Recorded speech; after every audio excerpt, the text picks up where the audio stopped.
That's unthinkable to me. That you have an opportunity in your lifetime to be a professional, that you think about quitting. See, you don't quit it, and you don't quit in sports. You retire. You don't get to quit. It's not an option. See, someone told me that a long time ago. That ain't even an option. And the person told me that, he ain't here anymore. He died. This is what's great about sports. This is what the greatest thing about sports is. You play to win the game. Hello? You play to win the game. You don't play to just play it. That's the great thing about sports. You play to win. And I don't care if you don't have any wins. You go play to win. When you start telling me it doesn't matter, then retire. Get out. Hello, everybody, and welcome to another episode of the Randall Handles Football Podcast. I'm your host, Randall Tivas. So we finally had our second, well, I can't say first. We had our second weird week in the NFL season due to the whole coronavirus situation. We had our first ever, at least in my recent memory, for as long as I've been watching football and following the NFL, the first ever Tuesday NFL game that I can ever really think of. And it might be the first one ever. So we had our first Tuesday game last week that saw the Buffalo Bills travel to the Tennessee Titans and finally had the Tennessee Titans play their first game in what felt like forever. The Tennessee Titans showed that they have no rest, and their layoff due to COVID had no effect on their play, as they absolutely stomped the Buffalo Bills. Now, everyone thought that the Buffalo Bills were going to be a real contender this season, but maybe this loss to Tennessee really showed the flaws that the Bills have, and really showed that Josh Allen isn't absolutely invincible either. So, in addition to that, the Denver-New England game was postponed from last week due to the outbreak of the coronavirus in New England. Of course, Cam Newton, amongst others, is still on the COVID exemption list, so it remains to be seen if he'll actually play this week. The game last week between the Denver Broncos and the New England Patriots was rescheduled, and moved to Week 6 in the NFL season, along with some other changes that I'll talk about here in just a moment. So, all in all, through all of the games, all 14 games that were played in Week 5, I correctly predicted 8 games and incorrectly got 6 games. For a total of 14 games being played, I had 8 correct. I correctly called the lock of the week with the Arizona Cardinals beating the New York Jets. And I mean, come on, let's face it, everyone beats the New York Jets. But the Cardinals really gave it to them, had a 20-point victory. And my upset of the week was not, I was incorrect with my upset of the week. I picked Jacksonville to beat Houston. I said last week that I couldn't believe that Houston was even favored in that game. And yet Houston won pretty handedly. So there is that as well. So moving into Week 6 now, a few changes. For the first time this season, there will not be a Thursday night game. The game that was scheduled for Thursday night between the Kansas City Chiefs and the Buffalo Bills is rescheduled for Monday night. Or I guess if you're in California or on the West Coast, it'd be a Monday afternoon game, because it's scheduled to start at 5 o'clock Eastern Time or 2 o'clock Pacific Time on Monday. So that's when that game will be scheduled. In addition to that, 2 games were taken off of the schedule. The New York Jets versus the Los Angeles Chargers is no longer going to be played in Week 6, along with Miami and Denver game no longer being played in Week 6 either. As I mentioned before, the Week 5 matchup between the Broncos and the Patriots has been moved to Week 6, and they will play this week. The Chargers are now given their bye week this week in Week 6, and as a result, the New York Jets and the Miami Dolphins are going to face off in Week 6. And so their game later on, I'm not going to worry about finding it, but their game later on is just rescheduled until this week. So that's kind of the changes that we have for this week. So like I said, no Thursday night game. So the first game that we have on schedule brings me to my first upset of the week. The Houston Texans travel to Tennessee to take on the Titans, and I'm predicting that the Houston Texans are going to come away with a victory here. Now, like I said, Tennessee Titans are coming off that huge win. They're an undefeated team sitting at 4 wins and 0 losses. They just had that nice statement win against the Buffalo Bills. And in typical Tennessee fashion, they're going to drop this game to the Houston Texans. I think the Texans did a lot of good things last week. Now that Bill O'Brien is no longer the coach or in charge in Houston, they did get their first win of the season against the Minnesota Vikings. They scratched and clawed, and the Vikings kept coming back, but they did get their victory. I think Deshaun Watson needs to cut down on his turnovers for them to really be a good team moving forward. Obviously when they trade away DeAndre Hopkins, they were putting the ball in Deshaun Watson's hands and saying, you are our man, go out and win some games. And so long as he cuts down on his turnovers and starts being the man that they want him to be, they'll be fine. So I'm picking Houston Texans this week to beat the Tennessee Titans, and that is my upset of the week. Moving forward, we have a nice battle of the AFC North opponents. Listen, the AFC North has been a terrific division. You got the Baltimore Ravens, who are only a 1-loss team. I think they're sitting at 4 wins and 1 loss. You have the Pittsburgh Steelers, who are undefeated right now. They don't have 5 wins there. I think they have 4 wins and 0 losses due to their one game being canceled against the Titans. And then you have the surprise Cleveland Browns. Surprise, surprise. I don't know. People predicted this was going to happen last year with the Browns, but here they are this year making steps in the right direction. And you have the Cleveland Browns at 4 wins and 1 loss. So right now, the AFC North looks like the best division in all of football. Of course, the AFC West has something, or the NFC West, has something to say about that with the Rams and the Seahawks. But the AFC North looks really good right about now. So we have a matchup between the Cleveland Browns and the Pittsburgh Steelers. I'm going with the undefeated Steelers to win this game. I'm still kind of in the Cleveland Browns have to prove it. I know they've been doing a lot of good stuff this year. Like I said, when they brought in their new coach, Kevin Stefanski, and he was going to implement the running game and the play action pass and help out Baker Mayfield, it was only going to be good things. And I talked about why it is that the Vikings are struggling this year after losing their offensive coordinator to the Cleveland Browns. So it only makes sense. We figured that there was going to be a step up this year for the Cleveland Browns. I'm not ready to crown them yet. They have to show me that they can beat the Steelers, and they have to show me that they can beat the Ravens after that Week 1 blowout loss to the Ravens. So I'm going with the Steelers here in this Week 6 matchup.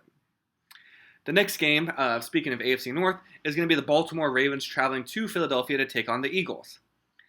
I know the Eagles were a few plays away last week from beating the Steelers and dropping the Steelers from no longer being undefeated, but ultimately they didn't make enough plays. Carson Wentz was not at the top of his game, as has been all season long. So I have Baltimore winning this game. I think Baltimore is going to have their way with Philadelphia. Okay. Our next matchup is a battle of NFC East opponents with the Washington football team traveling to New York to take on the Giants.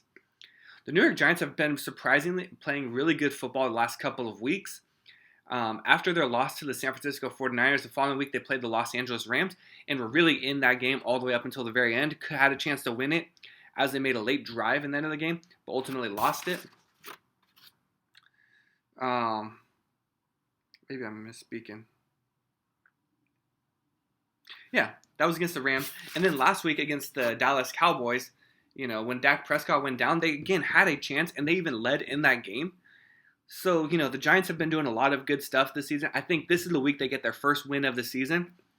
And really, they're going to put that NFC East in a big old jumble. You still got Washington with 1 win. You have Philadelphia with, I think, 2 wins now.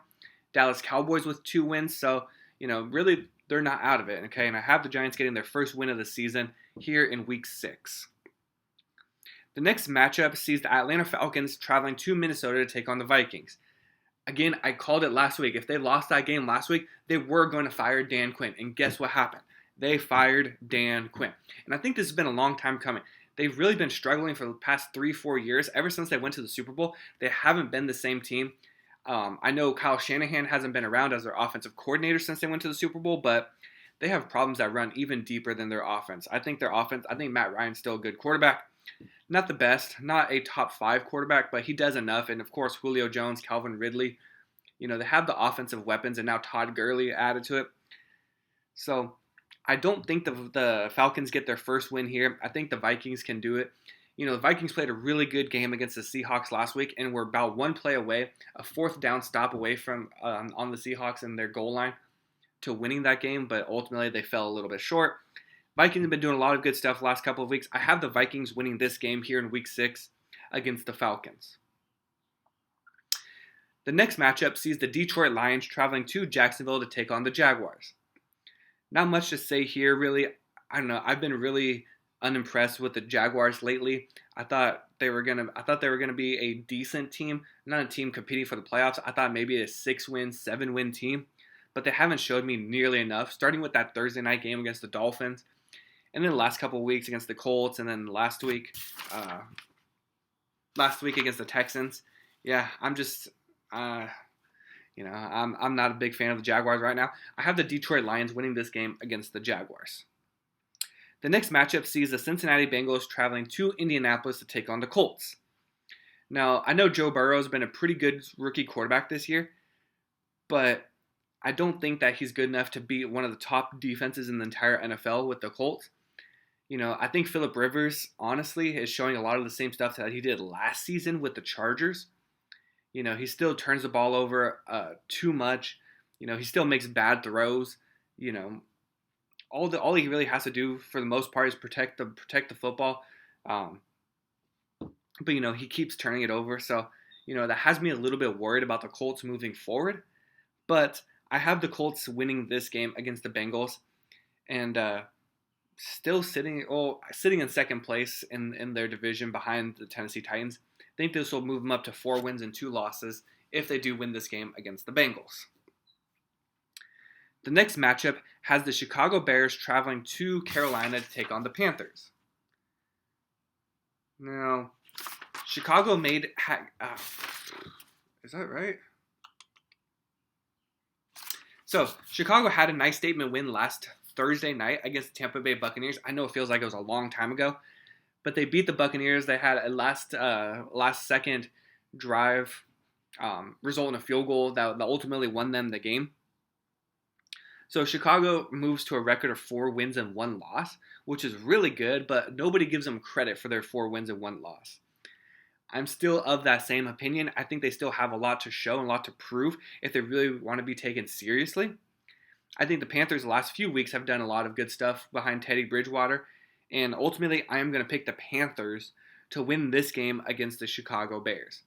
Now, this might be an upset, so maybe I should call this my upset of the week, but I think the more definitive upset is going to be Houston over Tennessee. So I'm calling that my upset of the week. But for this game, they're the home team. The Panthers being the home team in this one, I'm having the Panthers beating the Bears here in the Week 6 matchup. Our next game is probably the game of the week, in my opinion, if not the Chiefs and the Bills game. It's this game. It's the Green Bay Packers traveling to Tampa to take on the Buccaneers. Now, I know Aaron Rodgers has been playing lights out this season. I think it's the best offense in the entire NFL. But I'm still really high on the Buccaneers. I know they dropped that disappointing game last week, but I have the Buccaneers winning this game in Week 6 and maybe showing some of the flaws that the Packers do have. Green Bay's been able to get out to a big lead early on in these games. It remains to be seen what happens if they have to struggle and, it's a close game as it gets closer to the end of the game. So, I don't know. I just like Tampa Bay in this game. So, we'll see if that holds true. I could really see it going either way. But I'm going to pick the Buccaneers in this Week 6 matchup against the Packers. Our next matchup, which I guess is still a Sunday afternoon game, it's the New York Jets versus the Miami Dolphins. Lock of the week, not much to say here. The New York Jets have been lifeless this entire season, so why not just pick Dolphins as my lock of the week? I got the Dolphins beating the Jets. Not much to say there. And then our rematch, or our makeup game, I should say, from Week 5, the Denver Broncos traveling to New England to take on the Patriots.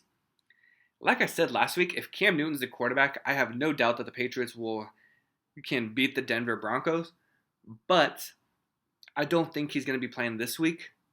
So if he's not playing, I'm going to choose Denver to win this game. I think Brett Rippon, in his one game that he started last Thursday against the Jets, showed a lot of poise, made some great throws downfield. Now listen, I know it's the New York Jets, so maybe it's just, oh, he looked good against the Jets. Maybe. I'm not ready to crown him and say he should be the starter over Drew Lock, nothing of that sort. So, again, if Cam Newton's not playing, I'm going Denver all the way. If Newton does play, New England, no doubt about it.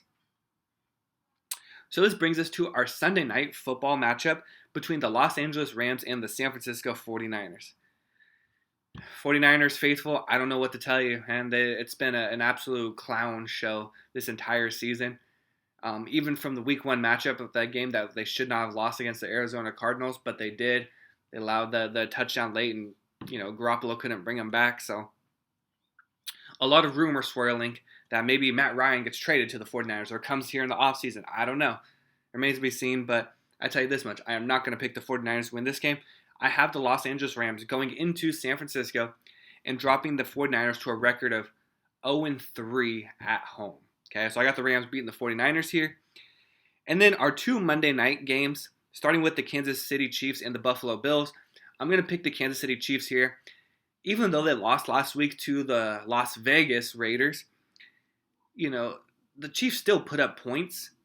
I think they still ended up scoring 32 points in a game where Patrick Mahomes really did not have a good game at all. Completed about 50% of his passes. They had no run game at all. So in a game where they really weren't on their top, really weren't themselves, they still were able to put up 32 points, and that's scary.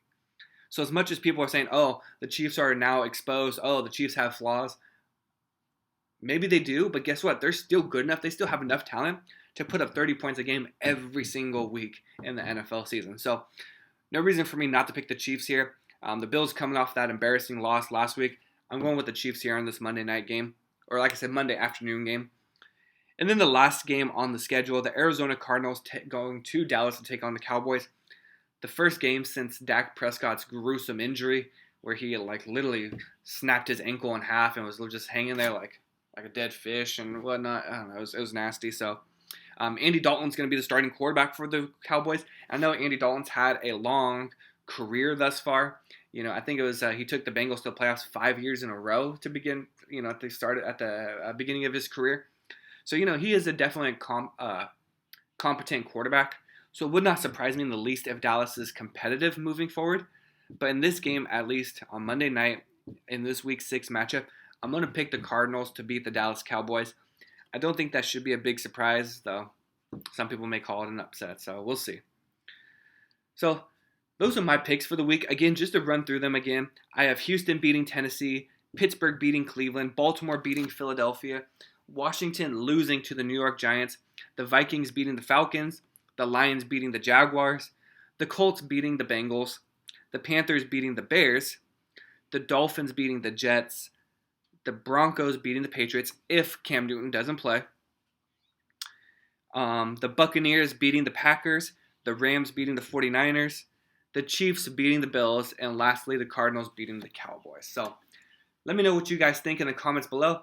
This has been another episode of the Randall Handles Football Podcast. Thank you for listening. I don't care who you play, whether it's a high school team, a junior college team, a college team, much less an NFL team.